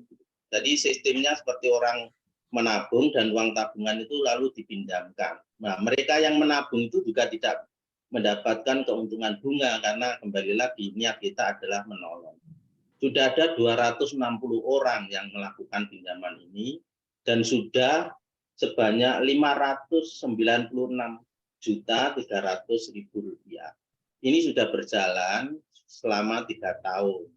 Yang saya pertanyakan, bisakah kita mendapatkan dana humus? Karena kembali lagi ini kan sifatnya adalah menolong begitu. Sedangkan dana itu diputar dan tidak istilahnya ada bunga dan lain sebagainya seperti itu. Yang kedua, jika boleh, bagaimana caranya? Jadi sistem yang saya terapkan ini adalah menggunakan manajemen terbuka dan saldonya 0. Gitu, Ustaz. Jadi uang itu selalu berputar. Terima kasih, Ustaz. Iya. Mungkin nanti di bawah sini ada jawaban yang bisa terjawab barangkali. Karena saya juga kurang jelas ya. Kurang jelas betul, agak jauh suaranya. Saya takut salah menjawab. Kita teruskan dulu, mungkin ada yang terjawab di sini insya Allah. Ya. Jadi kalau di tulisan obrolan itu bisa dicek pertanyaan saya. Jadi bisa dibuka di obrolan. Di sini dia langsung sini. Jadi bisa dicek tulisan saya itu. Coba Om bukanya. Iya, nanti saya lihat ya. Ya, kita jawab dulu yang tadi itu soal 631. Apa jawabannya? Setiap pekerjaan yang ada hubungannya dengan transaksi riba, baik dalam pelaksanaan, mengambil dan menerima serta beberapa persiapan sebelum dan sesudahnya, maka hukumnya haram dan ia tidak berhak untuk mendapatkan upah dan gaji atas usaha tersebut. Ya. Soal 632. Mayoritas muslim karena tidak memiliki modal yang cukup, maka mereka terpaksa meminjam uang dari orang-orang kafir dengan konsekuensi adanya kewajiban untuk membayar lebih dari jumlah yang mereka ambil. Apa hukum meminjam dengan cara riba dari orang-orang kafir atau bank milik mereka ataupun milik negara non-Islam? Kayak di Amerika, di Kanada, di negara kafir misalnya. Jawab, meminjam dengan cara riba secara hukum taklifi adalah haram hukumnya. Ini kan ya secara hukum taklifi haram hukumnya. Keharaman ini bersifat mutlak sekalipun dari non-muslim atau dari bank non-muslim. Namun hutang yang diperoleh itu dihukumi sah secara wad'i. Ya, hukumnya sah, artinya bisa digunakan uang itu tapi terkena haram, dosa secara taklifi. Berikutnya adalah ada seseorang yang meminjam sejumlah uang dengan syarat ia akan membiayai sebuah perjalanan yang akan dilakukan oleh pemberi piutang, seperti biaya perjalanan haji. Misalnya, bolehkah mereka melakukan hal ini? Gimana jawabannya? Ini bagian dari riba juga. Ya. Menjadikan pembiayaan perjalanan sebagai syarat dalam memberikan piutang dan syarat-syarat lain yang sejenis dengannya memiliki hukum yang sama dengan kewajiban membayar keuntungan dan bunga bagi peminjam. Oleh karena itu, muamal seperti itu haram hukumnya dan syarat tersebut batal. Namun pinjaman itu tersendiri sah hukumnya. Ya. Jadi masalah riba itu bukan hanya berupa uang, berupa apapun. Kalau itu sebagai syarat, hukumnya haram. Si antum ingin minjam uang ke ana, dengan syarat antum cuci piring dulu punya ana, haram hukumnya, riba itu. Jadi nggak boleh. Dengan syarat nyapu dulu apa dulu begitu, nggak boleh. Kalau sebagai syarat nggak boleh. Ya, bukan dengan uang saja, dengan pekerjaan apapun haram hukumnya dan bagian daripada riba. Iya haram. Iya haram. Atau misalnya tetap dibayar dia atau gimana? Gimana? Misalnya dia punya syarat tapi ini tugas yang dia melakukan tugas yang lain itu dibayar juga. Boleh? Boleh kalau sebagai syarat. Ya, untuk dapat pinjaman Tapi ini dibayar juga. tetap haram kalau sebagai tetap berdosa. Iya. Halo, Sebagian Assalamualaikum. yayasan sosial, ya, sebagian yayasan sosial simpan pinjam, Halo, Assalamualaikum, Ustadz. ya, coba Boleh dengarkan ya. bertanya? Ya, Ustadz. Ya, silakan. Ya, kami di lingkungan RT saya kan ada bukan simpan pinjam, maksudnya ada uang kas dari arisan gitu ya. Terus ibu-ibu tuh pinjam, tapi ada komitmennya. Nah, di sekali bayar kan nyicil, pinjam bayarnya nyicil. Dalam cicilan itu kami tekankan dikenakan biaya administrasi gitu, akad awalnya. Misalnya semampunya, nggak ditekan misalnya harus sekian per bulan, maksudnya paling kecil 2.000 gitu, atau yang mampunya 5.000 ya terserah. Kami nggak menentukan sebagai pengurus gitu. Itu gimana, Ustadz? Iya. Secara singkat, biaya administrasi yang wajar hukumnya halal.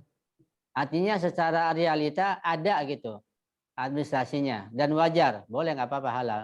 Oh, iya, Tapi iya. kalau nggak ada dia ada-adakan, misal katakanlah Pak Rijal memberikan pinjaman kepada Ikhwan. Pak Rijal antum ngasih uang administrasi. Administrasi apaan? Pak Rijal nggak punya pembantu, nggak punya apa, uang langsung. Jadi sekedar alasan saja itu nggak boleh. Kalau Iya. betul-betul ada administrasinya, ada yang mencatat, itu nggak apa-apa, dibolehkan dan halal uang administrasi. Ya, uang tersebut juga untuk masuk lagi ke kas gitu, untuk tambahan nanti perkembangan uang itu nanti ibu-ibu bisa pinjam yang lebih lagi gitu orang ininya. Ya, ataupun untuk gaji si pencatat, gaji pegawai, ya. Kalau tujuannya itu dan yang wajar maka dibolehkan. Oke. Ya, makasih Ustadz. Assalamualaikum. Ya, Pak, sama-sama. Waalaikumsalam. Ya, sebagian yayasan sosial simpan pinjam membeli barang, tanah dan lain-lain dengan uang yang dititipkan oleh orang-orang atau anggota padanya. Apa hukum transaksi ini? Bolehkah para pengurus mempergunakan uang tersebut untuk menjual dan membeli barang? Padahal ada sebagian pemilik uang yang tidak merelakan hal itu. Bolehkah pekerjaan ini secara syar'i? Jawab. Jika para anggota menyerahkan uang mereka sebagai amanat dan titipan, ya, pada yayasan, pada lembaga, pada koperasi, ya, diserahkan sebagai amanat dan titipan. Perhatikan, maka apa yang dilakukan oleh para pengurus dengan uang itu dalam jual beli adalah fuduli. Nah, jadi wajib nanti kesepakatan berikutnya, ya, adalah fuduli yang keabsahannya bergantung pada izin mereka.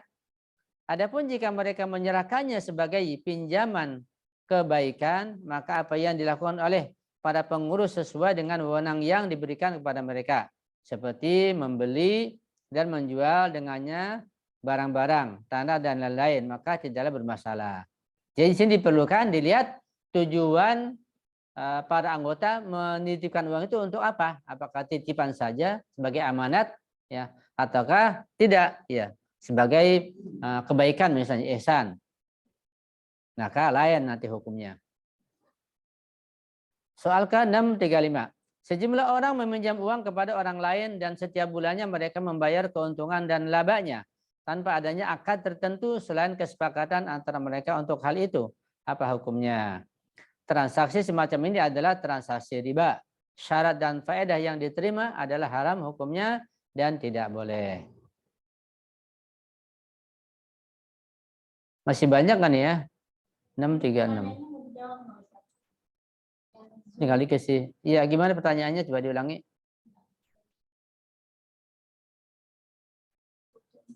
Ya. Yang mana nih? Kecil banget. Iya. Saya punya koperasi yang sudah memberikan pinjaman kepada anggota sebanyak 260 orang tanpa bunga. Berikan pinjaman tanpa bunga, tanpa jaminan, Masya Allah, luar biasa, tanpa denda dan tanpa biaya administrasi. Total pencairan sebesar, masalah berapa nih? Nolnya banyak sekali, ya. Dan sudah berjalan selama 3 tahun. Yang saya tanyakan, bisakah dana humus dipakai sebagai dana pinjaman dalam sistem tersebut, oh iya, dana khumus atau uang khumus itu nggak boleh digunakan untuk hal seperti itu. Jadi khumus langsung diberikan kepada yang berhak. Ada hakus sada, ada hakul imam. Yang hakus sada untuk para sayyid itu ya Rasulullah, yang syiah dan yang fakir. Itu hakus sada. Yang hakul imam ya untuk Husainiyah, untuk dakwah, untuk yang lain. Nggak boleh digunakan untuk koperasi atau ditabung atau diinvestasikan, nggak boleh hukumnya. Harus digunakan, dikelola secara langsung. Nah, dulu pernah ada seseorang yang dia mengumpulkan humus, kemudian ditabung di bank, ya, untuk diinvestasi. Ditanya kepada kantor rahbar, nggak boleh, harus diambil uang itu dan diserahkan. Itu hakus sadat dan hakul imam yang harus diserahkan secepatnya. Seperti zakat juga, zakat fitrah, zakat apa saja, zakat hewan. Ketika taat kumpul harus cepat-cepat diserahkan pada fakir yang membutuhkan. Nggak boleh dikelola di koperasi atau di bank atau di perusahaan atau apa. Untuk diambil keuntungannya nggak boleh. Itu hakun nas ya, harus cepat-cepat diserahkan atau diberikan. Ya. Kalau jika boleh, bagaimana cara untuk mendapatkan dana humus? Ya. Cara mendapatkan dana humus pertama minta izin kepada marja yang bersangkutan, pada kantor rahbar atau ke kantor marja tertentu. Kita dapat izin, baik itu tulisan saja atau tertulis, nanti dilihat izin seberapa banyak, baru dikelola sesuai dengan izinnya tersebut. Ya. Soal jelas ya? Ya. Tadi gimana? Utang sesuatu. Utang apa? Utang barang. Utang barang? Kalau di lunas harganya 1.000. Kan kalau dia utang, dalam perjanjian itu utang dia 1.100. Kredit ya? Nah, kredit juga. Iya, boleh kredit boleh.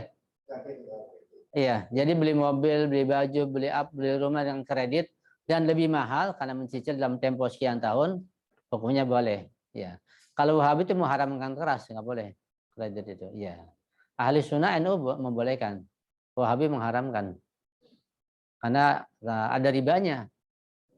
Ya, mereka menyamakan kredit dengan riba begitu. Di Ahlul Bait semua marja membolehkan membeli barang dengan cara mencicil bayarnya, tapi lebih mahal dalam tempo yang telah ditentukan.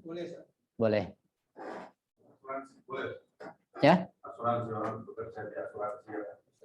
Tergantung asuransinya. Ada sebagian marja mengatakan kalau asuransi jiwa itu nggak boleh haram, tapi selain jiwa dibolehkan. Rahbar membolehkan semua asuransi, hatta asuransi jiwa pun rahbar membolehkan. Kerja di situ boleh, selama tidak ada hal-hal yang menyangkut riba. Kalau asuransi jiwa nggak boleh. Ada marja yang lain, kalau rahbar Asuransi jiwa nggak boleh. Kalau marja yang lain, kalau rahbar membolehkan. boleh. Rahbar boleh ya. Jadi semua asuransi rahbar boleh. Iya, selama tidak ada riba di situ, tidak ada penipuan, murni asuransi saja. Ya. Dan asuransi itu banyak keuntungannya. Kan anggota, misalnya asuransi kecelakaan lah, kan tiap bulan bayar, uang bertumpuk dikelola kan. Sementara yang tabrakan misalnya sedikit, ya banyak keuntungannya. Boleh ya. Jadi uang nggak dibekukan, dikelola. Keuntungan dari situ. Soal 636. Jika seseorang yang meminjam dari yayasan simpan pinjam kemanusiaan, kemudian di saat mengembalikan hutangnya, ia menyerahkan sejumlah uang tambahan tanpa adanya syarat apa-apa sebelumnya, bolehkah uang tersebut diambil dan dipergunakan untuk kepentingan pembangunan? Jawab. Jika ia menyerahkan kelebihan uang tersebut dengan kerelaan dirinya dengan niat kebaikan atau ihsan, maka itu adalah pekerjaan yang dianjurkan atau mustahab. Para pengurus boleh saja menerima uang tersebut. Adapun kebolehan mereka mempergunakan uang tersebut untuk kepentingan pembangunan adalah tergantung pada aturan yang mengatur wewenang yang diberikan kepada mereka. Soal 637. Seorang staf pegawai Yayasan Sosial Simpan Pinjam membeli sebuah bangunan dari uang yang dia pinjam dari seseorang. Sebulan berikutnya dia melunasi hutang tersebut dengan uang simpanan anggota. tanpa izin mereka. Benarkah transaksi yang ia lakukan? Siapakah pemilik bangunan tersebut? Jawab, pembelian bangunan yayasan dengan uang yang dipinjamkan kepada yayasan jika dilakukan sesuai wewenang dan kebijakan yang diberikan kepada staf tersebut, maka tidak bermasalah. Dan bangunan tersebut adalah milik yayasan. Dan jika tidak demikian, maka pembelian tersebut adalah fudhuli yang keabsahannya bergantung pada izin dan kerelaan pemiliknya. 638. Apa hukum memberikan tip atau tanda terima kasih pada bank di saat menerima uang? Ya. Pada bank, pada pribadi, pada perorangan ada uang tip kadang-kadang. Jika uangnya diserahkan sebagai imbalan dan upah atas pekerjaan pemberian hutang yang dilakukan, sama dengan biaya pencatatan surat-surat resmi dan kas pembayaran air, listrik dan selainnya, serta tidak ada hubungannya dengan bunga hutang, maka membayar hal itu, menyerahkan dan menerima hutang tidaklah bermasalah. Jadi memberikan uang tip kalau bukan sebagai riba atau pelicin boleh. Kan biasa terjadi kalau antum ke belanja kemana, bahan bangunan itu material kan bawa pasir, bawa semen kan pembawanya kasih tip kan 5.000, 10.000, gitu kan. Ya niatin ihsan nggak apa-apa. Ya. Kalau niatnya kita terima kasih terhadap pegawai bank tersebut, gitu ya. Misalnya kan pinjam duit di bank, gitu kan. Kadang-kadang ya seperti utang material tadi langgap gitu. Memang beda ini material sama bank. Mereka itu kadang-kadang kalau wah ini maju ini kasih belakangnya Maya nih gitu, dipercepat lah gitu. Kira-kira karena saling tahu sama tahu nanti selesai itu ya tetap nih bagi-bagi gitu. Bagi karyawannya kita kenal gitu. Itu boleh nggak? Nggak boleh, syubhat itu. Ketika sudah ada intrik-intrik atau tanda-tanda seperti itu, karena dia pejabat, karena dia kenal, karena saudara. Nggak boleh ketika ada tanda-tanda karena saudara, karena adik, karena guru, karena apa. Kemudian mengganggu hak orang lain, nggak boleh. Normal maksudnya, cuma karena pertemanan memang rasa terima kasih, judulnya rasa terima kasih gitu. Kalau nggak mengganggu hak orang lain, dipercepat, didahulukan, dan betul-betul ihsan, nggak apa-apa, dibolehkan. Ya.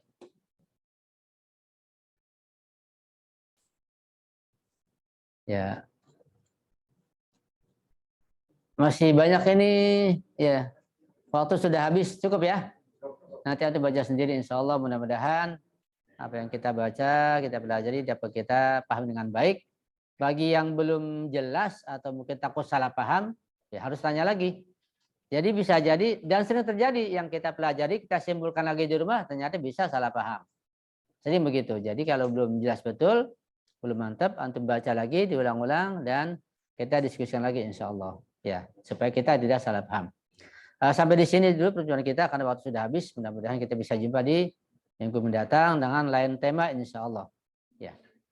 Dan nanti bisa lewat WhatsApp untuk dilanjutkan pertanyaannya atau penjelasannya insya Allah. Kita baca doa Farab bersama-sama. Bismillahirrahmanirrahim. Allahumma kun li waliyikal Hujjat ibnil Hasan salawatuka alaihi wa ala abaihi fi hadhihi as-sa'ah wa fi kulli sa'ah waliyan wa hafidha wa qaidan wa nasira wa dalilan wa aina hatta tuskinahu ardhaka taw'a wa tumanti'ahu fiha tawila bi rahmatika ya arhamar rahimin. Sallu ala Muhammad wa ali Muhammad. Allahumma salli ala Muhammad wa ali Muhammad. Allahumma salli ala Muhammad wa ali Muhammad. Allahumma salli ala Muhammad wa ali Muhammad wa ajal farajam. Syan wal ma'ab. Saya akhiri. Assalamualaikum warahmatullahi wabarakatuh.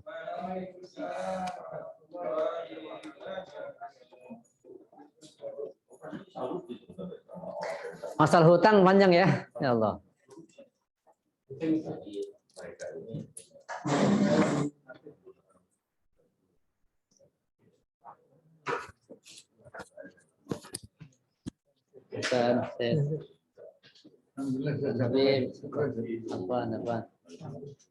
Apa? Ibu nggak ikut? Bisa dibantu. Iya.